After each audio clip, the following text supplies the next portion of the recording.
do different things. You know, we're in restaurants, we're in books, we're in TV, and in every single one of those is a very different hierarchy of where Jamie the person kind of sits. Obviously, TV's right. He's there 100%, right? We can't not do that without him.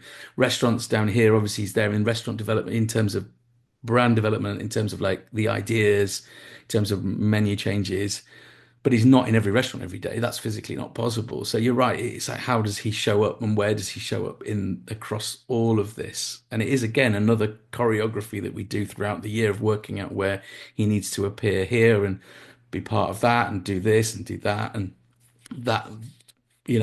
That's amazing thing to do. And I think from a brand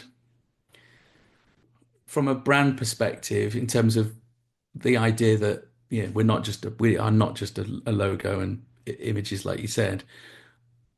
That can be a good and a bad thing. You know, sometimes we sometimes you kind of we need to rely on him in a sense of doing promoting, etc. But then what we're trying to do is make sure that these products that we're now working on currently, they stand up for themselves in a way that they just people want. There's obviously a trust element in the Jamie brand, and people will reach for that instead of that. And that's what we're trying to work on at the moment.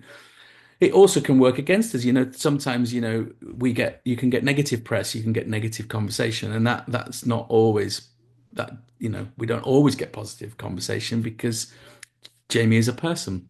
And that's as much as a good thing as it can be in the negative, because sometimes people they just go for him, and they're not actually looking at the product, they're not actually thinking about what they need. It's the person. So that is always that, we're always in that world of making sure that when we're launching things, we know how and where we're going to place him and use that kind of voice that he's got.